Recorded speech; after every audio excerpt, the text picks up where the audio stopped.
Assalamualaikum warahmatullahi wabarakatuh. Halo sahabat Rumah Tafis Arido. Perkenalkan, nama Ana Mutia Alkansah. Sekarang Ana kelas 8 SMP atau kelas 2 SMP. Sekarang Ana bersekolah di Rumah Tafis Arido yang bekerja sama dengan PKBM Darut Tauhid. Dan di video kali ini Ana akan menjelaskan tentang mandi janabah. Gimana keseruannya? Yuk ikuti video ini terus. Materi pembahasan yang pertama, definisi secara bahasa dan secara istilah. Yang kedua, hal-hal yang mewajibkan mandi janabah. Yang ketiga, rukun mandi janabah. Yang keempat, sunnah dalam mandi janabah. Yang kelima, mandi janabah yang disunahkan. Yang keenam, haram bagi yang belum mandi janabah. Yang pertama, definisi secara bahasa. Mandi dalam bahasa Arab disebut dengan istilah al-ghasal, maknanya menuangkan air ke seluruh tubuh. Adapun kata janabah dalam bahasa Arab bermakna al-bu'du, lawan dari dekat, diddul qarib. Maksudnya menuangkan air ke seluruh tubuh, semua lipatan-lipatan tubuh, sela-sela rambut, semuanya terkena air. Definisi secara istilah, kata janabah menurut Al-Imam An-Nawawi rahimahullah berarti janabah secara syar'i dikaitkan dengan seseorang yang keluar mani atau melakukan hubungan suami istri.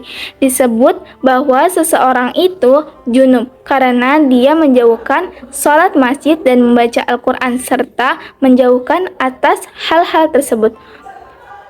Maksudnya, orang yang keluar air mani atau orang yang melakukan hubungan suami istri berarti orang itu sedang dalam keadaan junub, dan orang yang junub itu sama seperti orang yang sedang berhadas, sedangkan orang yang sedang berhadas tidak boleh melakukan sholat di masjid, membaca Al-Quran, dan melakukan ibadah-ibadah yang lainnya. Yang kedua, hal-hal yang mewajibkan mandi janabah. Yang pertama, keluar air mani. Keluar air mani menyebabkan seseorang mendapat janabah baik dengan cara sengaja seperti jima atau masturbasi maupun dengan cara tidak sengaja seperti mimpi atau sakit. Penyebab keluarnya air mani yang dengan sengaja itu seperti jima atau masturbasi. Dan penyebab keluar air mani yang dengan tidak sengaja adalah mimpi atau sakit. Yang kedua ada bertemunya dua kemaluan. Yang dimaksud bertemunya dua kemaluan adalah kemaluan laki-laki dan kemaluan wanita. Istilah ini disebutkan dengan maksud bersetubuh, jima. Mengapa bertemunya dua kemaluan termasuk hal-hal yang mewajibkan mandi janabah? Karena bertemunya dua kemaluan itu salah satu penyebab keluar air mani, dan orang yang keluar air mani diwajibkan untuk mandi janabah.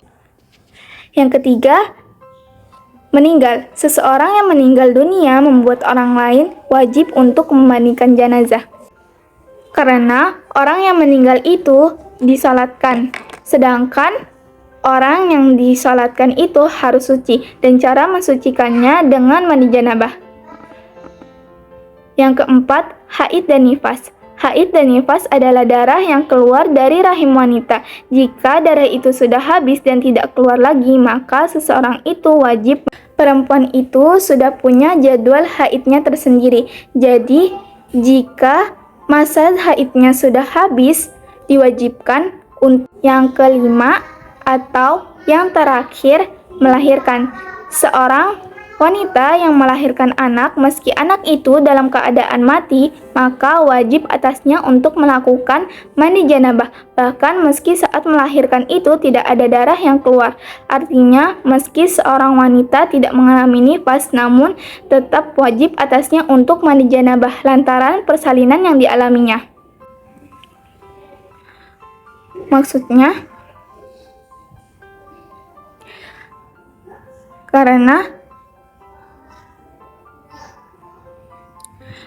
kenapa orang yang melahirkan termasuk hal-hal yang mewajibkan mandi janabah? Karena persalinan yang dialaminya. Yang ketiga, rukun mandi janabah. Yang pertama, niat. Nawaitul ghusla li raf'il hadathi al-akbar. Kita niatkan mandi janabah ini untuk membersihkan hadas besar agar kita bisa beribadah kembali kepada Allah. Yang kedua, menghilangkan najis. Karena kalau kita haid itu ada yang najis yang menempel pada tubuh kita. Jadi, cara menghilangkannya dengan mandi janabah. Yang ketiga, meratakan air ke seluruh tubuh. Tidak boleh ada satupun penghalang untuk air masuk ke dalam tubuh kita. Yang keempat, yang disunahkan ketika mandi janabah.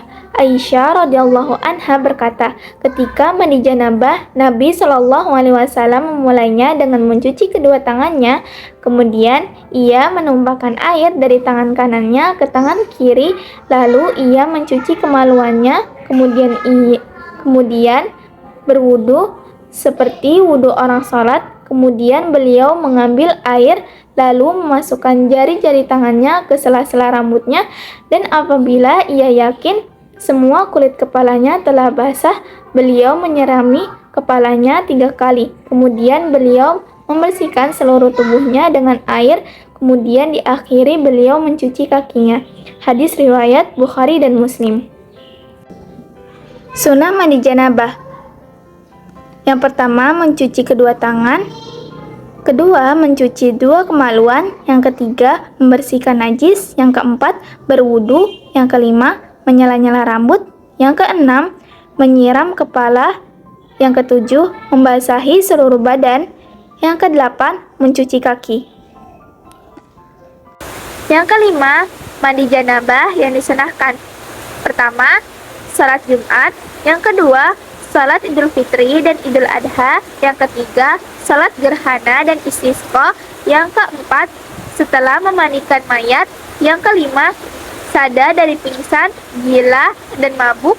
Yang enam, haji dan umroh. Haram yang belum mandi janabah. Yang pertama, salat. Yang kedua, sujud tilawah. Yang ketiga, tawaf.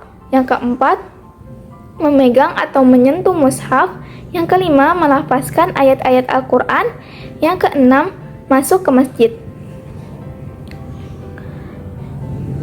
Jika kita habis haid atau nifas dan kita belum mandi janabah, maka kita tidak boleh melakukan hal-hal tersebut.